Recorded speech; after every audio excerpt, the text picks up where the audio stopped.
Queridos irmãos, agora nós vamos dar sequência no vídeo 23. Então você viu que 3 vídeos e nós ainda não terminamos a questão 625. Para você ver como é o esmiuçamento. Agora, analise a lógica. Não raciocine para você ver, não. E ponha em prática só o que está escrito aqui. Vamos pensar assim, ó. Qual o tipo mais perfeito que Deus tem oferecido ao homem para lhe servir de guia e modelo? Jesus. Que argumento você tem além disso agora? Nenhum. Sabe o que você iria fazer agora? Você ia partir para a questão 626. É o que muitos têm feito. Agora, até agora, foi 75 minutos esmiuçando. 3 vídeos 25, né? 75. E ainda tem mais esse ainda, que é um parecer, um resumo assim de Allan Kardec com relação a esse item. Então, observe só para você ver como que eu já me preparo antes. Olha o que Kardec disse, ó. Para o homem, Jesus constitui o tipo da perfeição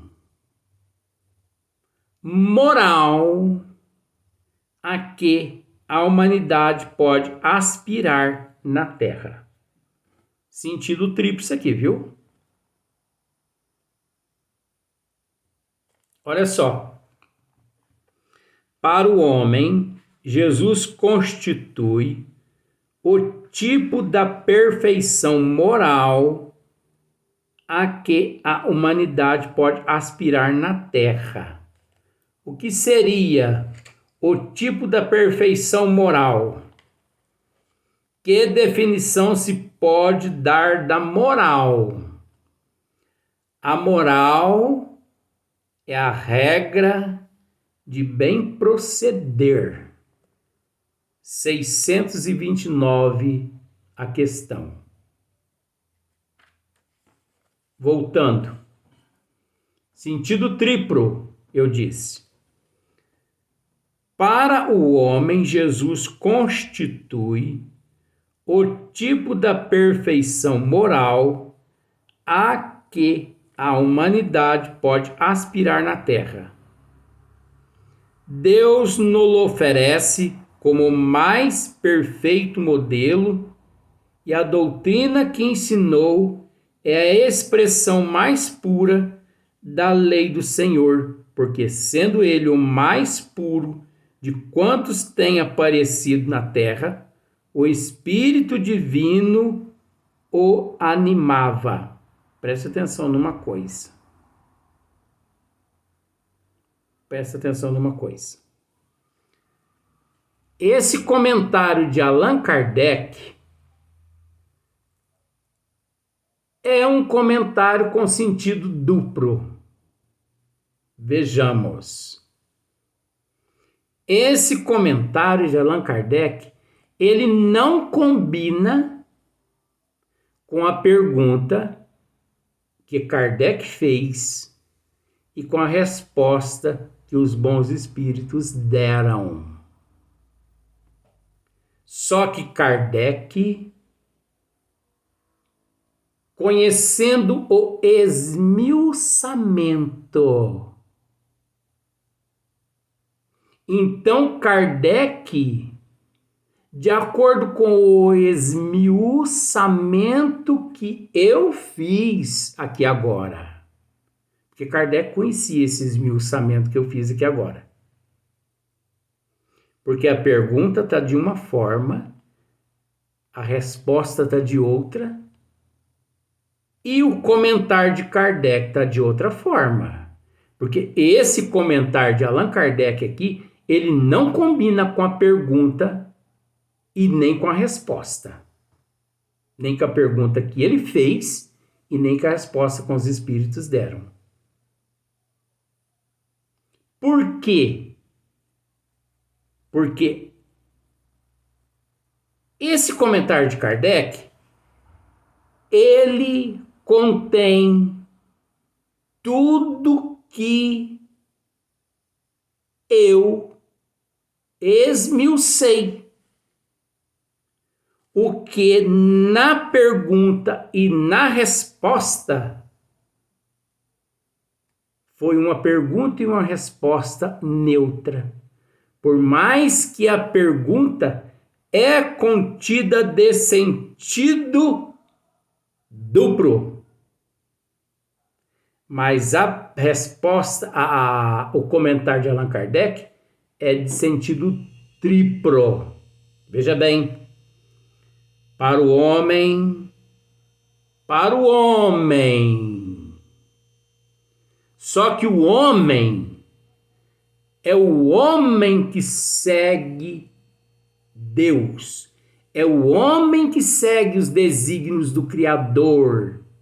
É o homem que segue nosso Senhor Jesus Cristo.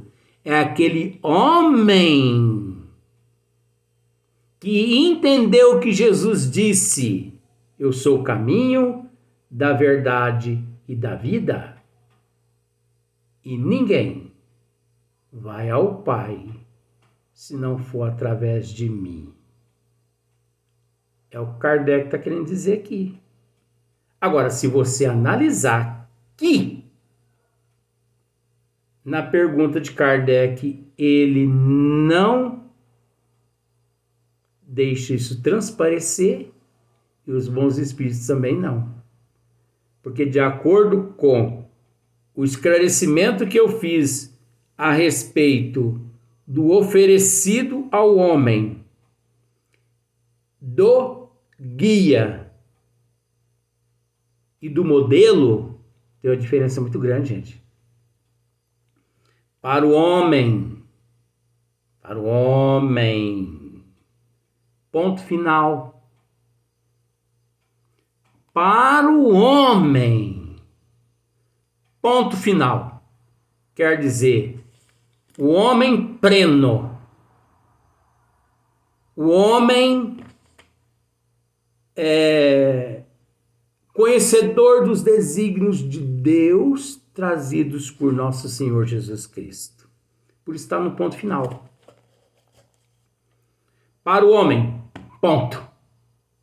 Ele não pôs nem interrogação. Para o homem, Jesus constitui o tipo da perfeição moral a qual a humanidade pode aspirar na Terra. Gente, sem o esmiuçamento que eu fiz na pergunta de Allan Kardec, você acha que seria possível o homem conseguir entender que Jesus constitui o tipo da perfeição moral a que a humanidade pode aspirar na Terra, sendo que o homem não sabe nem o que significa moral, onde nós sabemos que moral é a regra do bem proceder e que a regra do bem proceder na pergunta 625 nada explica a não ser através do esmiuçamento? Dá licença, gente. Vamos analisar, né? Deus nos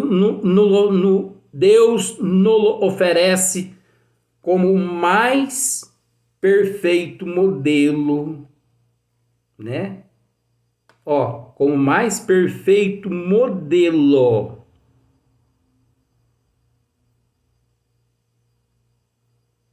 Deus nos oferece como o mais perfeito modelo. E a doutrina que ensinou é a expressão mais pura da lei do Senhor. Ponto. Deus nos oferece como o mais perfeito modelo.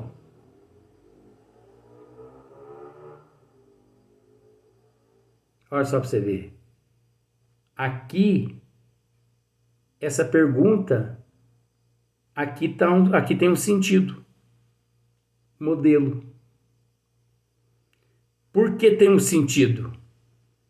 Porque, além de não ter guia e modelo, Deus nos oferece como guia e modelo mais perfeito. Ele não disse isso. Ele não diz isso. Então, é um sentido. Encontra-se num sentido. E a doutrina que ensinou é a expressão mais pura da lei do Senhor. Você acha, vou repetir, você acha que sem o conhecimento do esmiuçamento da questão 625, pergunta e resposta, compreenderíamos o que Allan Kardec aqui está dizendo? Compreenderíamos? Que, no entanto, eu lhe pergunto, que definição se pode dar da moral? Que definição se pode dar da moral?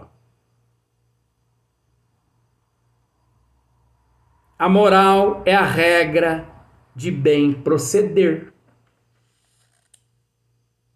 Está contido não só no esmiuçamento, como também no comentário de Allan Kardec. Agora, como entender o comentário de Allan Kardec sem o esmiuçamento? Outro item. Porque sendo ele o mais puro de quantos tem aparecido na terra, olha só para você ver. Porque sendo ele o mais puro de quantos tem aparecido na terra, sentido duplo. Por quê? Porque nunca apareceu na terra um ser tão puro quanto nosso Senhor Jesus Cristo. É óbvio que aqui está no sentido triplo. Porque sendo ele o mais puro de quantos tem aparecido na terra. Outra frase no sentido triplo. O Espírito Divino o animava. Isso é mitologia. Só colocada no sentido triplo para que pudéssemos assimilar. O Espírito Divino o animava. É a mesma questão do catolicismo do Filho unigênito. Pai, Filho, Espírito Santo. E Jesus não é o Filho unigênito. Jesus não é o preferido de Deus. Jesus é nada mais, nada menos que um ser em processo de evolução como todos nós. A diferença de Jesus é que desde o princípio ele seguiu linha reta. E nós, pelo menos eu, tonto, fiquei dando cabeçada para lá. Para lá, para cá, para lá, para cá. Me oferecia um rabo de galo, eu tomava. Você entendeu? Aparecia uma Gertrudes, eu aceitava. Aparecia uma Clementina, eu aceitava. Aparecia uma Bípede, eu aceitava. Jesus não. Ó. Show. Vazou. Então você quer me dizer que Jesus nunca errou?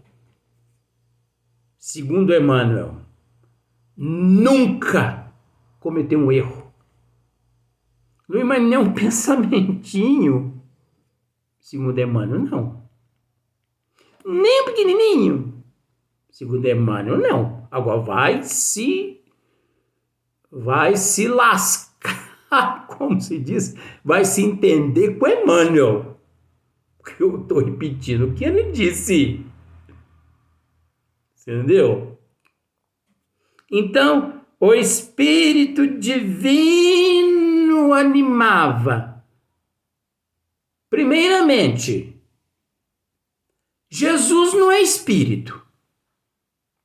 Deus não é Espírito. Então, o Espírito Divino o animava. Então, vamos dizer que Deus o animava. Então, aqui não é Deus que o animava. Por quê? Porque Deus não é Espírito. Deus não é divino e Deus não anima ninguém. Então vamos trocar agora, ao trocadilho. Bom, então se não era Deus, era o próprio Jesus. Tá. Jesus não era espírito. Ou melhor, Jesus não é espírito. Por ele não ser espírito, ele não é divino. E por ele não ser divino, ele não iria animá-lo. Então, sentido duplo. Essa frase aqui, ela só não é considerada apócrifa porque ela está corretíssima na obra de Kardec, justamente para que possamos assimilar como eu estou assimilando. Você pode me chamar de louco, tanto você quiser. Eu não estou nem aí. Estou fazendo a minha parte. Quanto aos que, pretendendo instruir o homem na lei de Deus, o têm transviado, ensinando-lhes falsos princípios, isso é complicado, hein? Isso aconteceu por haverem deixado que os dominassem sentimentos demasiados terrenos e por terem confundido as leis que regulam as condições da vida da alma com as que regem a vida do corpo. Muitos hão apresentado como leis divinas simples leis humanas estatuídas para servir às paixões e dominar os homens.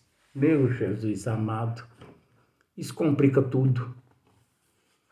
Quanto aos que, pretendendo instruir os homens na lei de Deus, quantos seres, que têm a pretensão de instruir a humanidade, instruir o homem na lei de Deus. Eu sou o profeta tal. Eu sou apóstolo. Eu sou o representante de Deus na terra. Vocês sabem o que eu estou falando, né? Eu estou com a verdade. Eu fui chamado. Deus me chamou. Tá. Então, o tem transviado. Então, olha só. O homem na lei de Deus, quanto aos que pretendendo instruir o homem na lei de Deus, o tem transviado. Quantos desses que se transviam, Pisa na casca da banana. De repente furta aqui, de repente furta ali, de repente uma ornamentação, de repente um desvio de verba aqui, de verba ali. Não acontece sempre? No meio das religiões, Ensinando-lhes falsos princípios. Quantas seitas religiosas pregam e ensinam falsos princípios aos adeptos? 99% das seitas religiosas estão preocupadas em saquear o bolso, a carteira dos adeptos, através de dízimos e de oferendas. E compra disso, compra daquilo, compra disso, compra daquilo.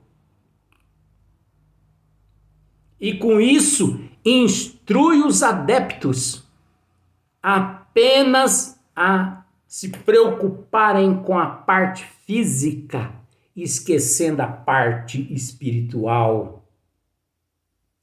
E quantos vão lá na frente e dão os seus testemunhos materiais? Hoje eu tenho 200 empresas. Hoje eu sou uma pessoa que consegui prosperar na vida. Tenho 4 carros de luxo, tenho mansões, tenho iate. Ele tem o diabo na terra, mas não tem uma cueca para vestir no plano espiritual. Porque está preocupado com as coisas da terra. É isso que esses falsos profetas, esses anticristos da erreticidade no corpo físico estão preocupados em ensinar essas ovelhas, que também por vezes são semelhantes que atrás semelhante, porque são tão fracas quanto esses pastores. Isso aconteceu por haverem deixado que os dominassem sentimentos demasiados terrenos e por terem confundido as leis que regulam as condições da vida, da alma. É lógico. Eles não conseguem, eles se deixam levar por essas ilusões aqui da terra, né? Porque andar no iate é bom, andar num outro carro, não vou dizer nome porque eu não ganho nada com isso, né? Carro zero é bom, né? Viagens para outros países é bom, né? Então se deixa levar por essas fantasias mundanas, com as que regem a vida do corpo, né? Com que rege a vida do corpo. A pessoa quer viver de acordo com a situação do corpo físico, então viva. Mas depois que desencarnar, não fica aí assombrando os outros também nas esquinas, não. Vê se a hora que desencarnar não fica assombrando os familiares em casa, não. Vai ficar lá pro cemitério afora. Porque a vida inteira vive apegada a bens materiais. Depois que desencarna, não tem para onde ir, volta para dentro de casa para assombrar a família. Não se preocupa com a morte, que é a estabilidade no plano espiritual, porque deixou-se levar pelos mistificadores, pelos charlatões, pelos impostores, depois ficam aí com a mão na frente e outra atrás, assombrando os outros e perturbando ainda nas casas espíritas. Muitos são apresentados como leis divinas, simples leis humanas, estatuídas para servir às paixões e dominar os homens. É lógico, né? É o álibi que eles têm. Porque qual outro álibi eles possuem? Álibis nenhum. Porque já que não tem moral suficiente de criar as leis capazes de reger os universos, então se apega às outras leis, mistifica as outras leis e engana os trouxas. A verdade é essa mesmo, viu? Engana os trouxas. Você tá bravo, Luiz? Não. Calminho. Não mais que eu tomei, eu tô tendo que tomar maracujina. Não é propaganda também não, eu não ganho nada dessa marca. Mas é brincadeira. É apenas instruções no esmiuçamento. Você imaginar que na pergunta 625, nós conseguimos extrair 4 vídeos até agora, e olha que era para extrair uns 10, mas tá bom demais.